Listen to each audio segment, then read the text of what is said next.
Hello and welcome to this video. In this video we will dive into the fundamentals of surface water erosion and their link to nature-based solutions. What is surface erosion?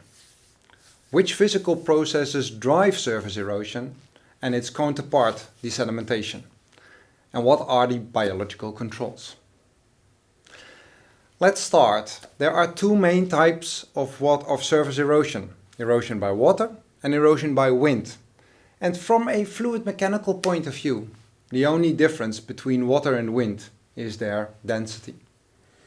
Erosion by the force of wind.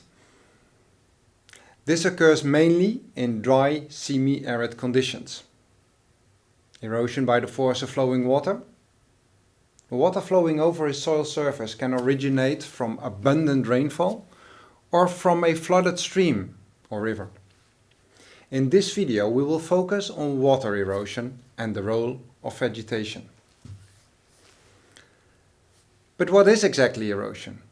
And why does it matter? Soil erosion is the gradual disappearance of soil by wind of water. It's a gradual process, repeating many times. Soil erosion mainly happens due to abundant rainfall, often with high intensities, and often on the same unprotected location. To quantify soil erosion, one needs to know soil water infiltration and overland flow. In short, one has to study the hydrology of the area. Erosion has not only local effects, such as the disappearance of fertile soil, but also widespread consequences. Soil erosion is a natural process. It takes place all over the world. It's part of the normal geological cycle. However, due to human interference, the soil erosion process has accelerated strongly. More soil disappears than can be formed by natural weathering of rocks. Only 1 to 5 millimeters of new soil originates from rock weathering in 1,000 years. Erosion rates can reach 1 to 5 millimeters per year. And what are the consequences? For agriculture, the direct consequences are the loss of fertile soil and damaging of crops when buried under sediment deposits. Off-site consequences are damages to infrastructure, like roads, houses or water reservoirs filling up. Soil erosion is also a strong pollutant. Aquatic ecosystems suffer from high sediment loads in the water. Fish can die. If we look at the landscape, what do we see when soil erodes? The first stage is sheet erosion. Basically, soil is eroded in a diffuse, non-concentrated way, like a thin layer of grains which is washed from the surface. The next phase is when the surface runoff starts to concentrate. Now rill develops. Small, narrow incisions in the soil surface, typically 10-20 centimeters.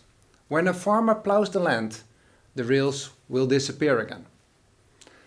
Although you like to prevent rills from developing, they are still manageable for a farmer. However, the next step is disastrous. Rills will become deeper and wider, so-called gullies develop.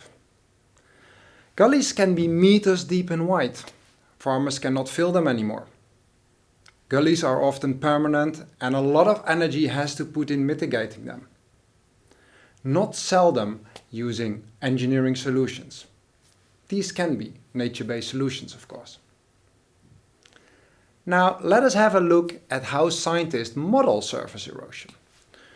Back in 1982, Foster described the main principle of soil erosion and sediment transport.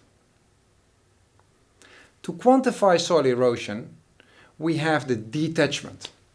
This is the process of mobilizing soil grains from the soil. But then the soil grain needs to be transported. The impact of a drop of rain can detach a grain from the soil. We call this splash detachment. The splash of a raindrop on the surface. Flowing water exerts energy to the soil surface, and this can also lead to sediment to be detached from the soil. Transport of the sediment can be through the air, together with the exploded raindrop. This is the sediment that you will find on your trousers when you walk through a rain event. Most of the sediment, however, is transported by flowing water. This can be in suspension, but also rolling over the surface. Note that this includes the sediment that was already transported by the surface water upslope. The balance of the detached sediment and transported sediment determines the net erosion rate.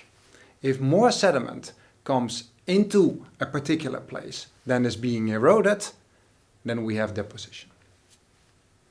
This happens, for example, when water is slowed down. Now, vegetation is controlling both the detachment process and the transport process. Here you see an extreme example of vegetation control on soil erosion. In the forested part, the soil is well protected. In the grassland part, where roots are much more shallow, deep gullies have developed. Vegetation has direct, local effects as well as effects on catchment scale. Let's start with the local or direct effects. First of all, vegetation slows down water and wind. And because of that, less sediment can be transported. Second, roots bind soil and effectively increase the soil strength. This is also called apparent soil cohesion. Third, soils with vegetation can infiltrate more water. Root systems and linked with the roots, the soil ecosystem, make the soil more permeable. More infiltration means less surface runoff, which means less detachment and sediment transport. Lastly, a well-developed vegetation cover decreases the splash erosion by raindrops. Now let's have a look at the larger scale. Not to the individual plants, but to the entire slope, for example. While some agricultural crops are more erosion prone, think of corn, others, like grass fields, are less erosion prone. By alternating these crops in strips, the net soil erosion from the slope can be reduced. A vegetation buffer around the stream cannot prevent erosion in the growing season on the agricultural fields. However, it can filter the sediment from the overland flow that takes place during a rain event.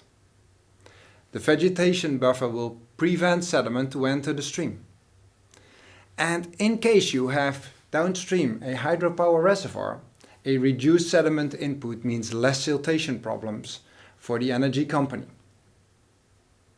In summary, we saw that soil erosion is accelerated by human interference, such as large-scale agriculture and other land use changes. We also saw that soil erosion by water consists of a detachment and a transport part. The balance between the local detachment and transport from a certain location determines the net erosion rate. And all these four processes are strongly controlled by vegetation.